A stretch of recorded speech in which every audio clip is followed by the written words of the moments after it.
Hi guys, I'm back and I wanted to talk about a piece of equipment that I think is pretty important. So if you're new to mountain biking, you may be like I was several months ago, looking online and thinking, okay, so do I need mountain bike specific shoes? Why can't I just use my Nikes or my trail running shoes or whatever it is you typically wear for athletic endeavors? And I thought the same thing, like, why do I need to spend $100+ on mountain bike specific shoes? And I want to look at the ones that I found to be pretty prominent in the industry, the FiveTen Freeriders. They're a pretty good looking shoe. When I first saw them, it reminded me of something a skateboarder would wear or something like that.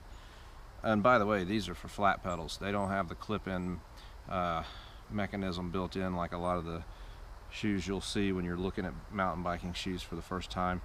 And I don't know anything about clipping in. I don't want to know anything about it. It just never appealed to me, the idea of it, and so I've been a flat pedaler from the beginning, and that's what I intend to do from here on out. So if you don't know the difference between flat pedals and clip-ins, Google that and figure it out first. This might be more confusing to you. But at any rate, when I chose to become a flat pedaler, I thought, well, I'm not going to need specialized clip-in shoes, so do I need these kind of shoes, or can I just use my Nikes that I like to run around in all the time and walk down the sidewalk, just walk around town, whatever. So anyway, I bit the bullet and said I'm going to go ahead and try these things out, and I'm going to give you my impressions and my review of them. And I've probably had these, I don't know, 6 months maybe by now, and I've probably put, I don't know, several hundred miles, probably at least two, maybe 300 or 400 miles on them, somewhere in that range. Probably no more than 400, but no less than 200 for sure. And thus far they've held up great. I just washed them before I did this video. They had lots of grease and dirt on them. They've been through creeks, they've been through rain, mud, and what I can tell you about their durability thus far is they have been excellent. I think they're far more durable than your typical athletic shoe. So that's a good start for mountain biking, because you certainly want durability. It's a really heavy canvas, it's a really heavy, beefy shoestring. All the construction is dual stitching all the way around, except for right here where the rubber at the bottom is stitched on, but they use a really nice heavy cord to stitch that together, so that's been real durable. There's no separation with any of that. I've put these through a pretty tough few hundred miles, and they have shown to be very durable for me. So that's a good thing. You're going to get a long use out of them. I think you'll be happy with that. The other thing that's really cool about these, like with any cycling, whether it's motorcycles, bicycles, whatever, you want to protect your ankles. That's an area you really want to protect, running it into a stump or a rock or something like that. And these have a really nice thick canvas here. They're very, very sturdy in this area, if you can see that. And around the back, the Achilles area, it's very thick and padded, very durable, very rigid right there. That's a good thing. You can probably take a pretty nice hit in this area and you're not going to do a lot of damage to your ankle, at least not from the blunt impact. It's not going to do you much good if you're twisting your ankle, but anyway, that aspect of them I think is really nice. They seem to be very durable and protective at the same time. Very rigid. This is one thing I think is really important. If you look at this rubber bottom, it's nice and flat. Okay, it's not really rounded out like an athletic shoe in particular. It's just nice and flat, and that's good. That means it fits nice and flat on the flat pedals. And also, this is a really, really rigid, strong material. It doesn't bend real easy. It's not super flimsy. I mean, it will bend enough that it's somewhat comfortable, but it's really firm in the heel.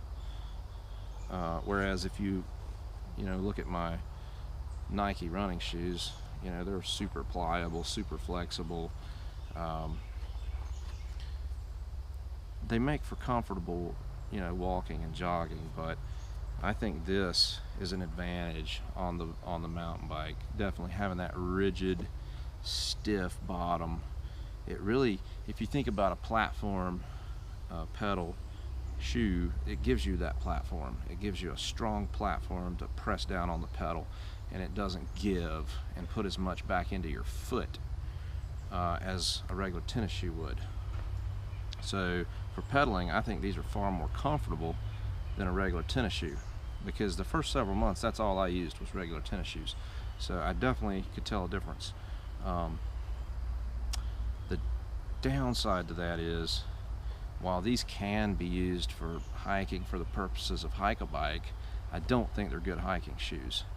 Not because they don't get good traction. I've been on wet rocks and they don't slip. And again, they're just durable, protective shoes. But the problem with hiking in them is they're just not comfortable. These rubber bottoms are pretty doggone stiff, and they just don't flex a lot, which I think is good for pedaling, but not good for comfort. They tend to be hard on your feet if you walk very, very much in them, so you definitely don't want, I don't think you want to get them and depend on them to be a hybrid walk around town, hike, and pedal mountain bike shoe. I think they're just good for pedaling, and a little bit of hike-a-bike's fine too, but definitely not hiking shoes in my opinion. Here is what's really cool about FiveTen.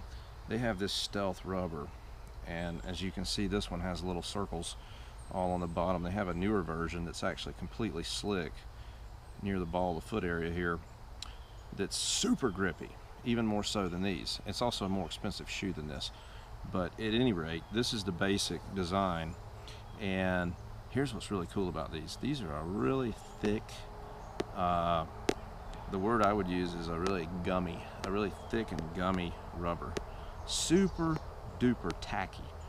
And that's very important, because obviously when you're on your flat pedal, it's gonna stick to it, and it's gonna decrease the likelihood that you're gonna slip or you're gonna lose a pedal when you're trying to crank up a technical little ascent, like maybe trying to get over some steep areas with roots and rocks, and you really need to just stay on the pedals.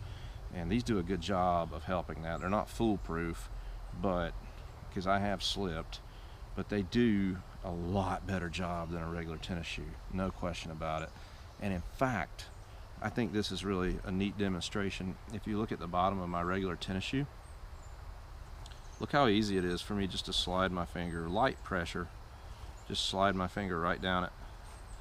Okay, and that's not a bad shoe in terms of grip. You could probably play basketball in this shoe. You could run or jog in the rain.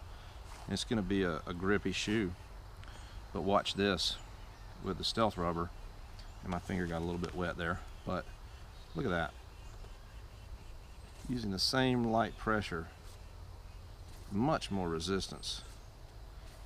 It's almost impossible to smoothly, no matter how lightly you depress, you can just see it grabbing and catching my finger. And it's going to do the same thing with your pedal.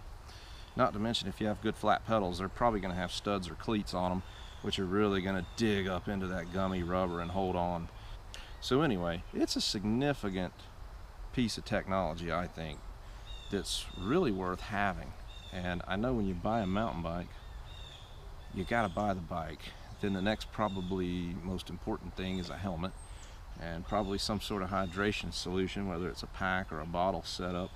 But then, you start looking at other things like gloves and shoes and safety glasses. And I think these shoes, in terms of performance, not as much safety, maybe some safety, but as far as performance, I think these are really, really useful.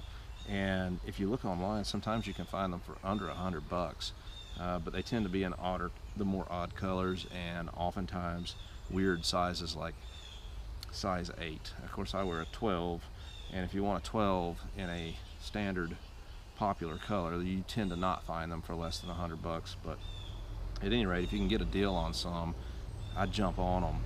Otherwise, if you're needing shoes or you're wondering if they work or are worth it, I definitely recommend them. They've improved my game for sure. I'm staying on the pedals more, and heck, at the end of the day, they look cool.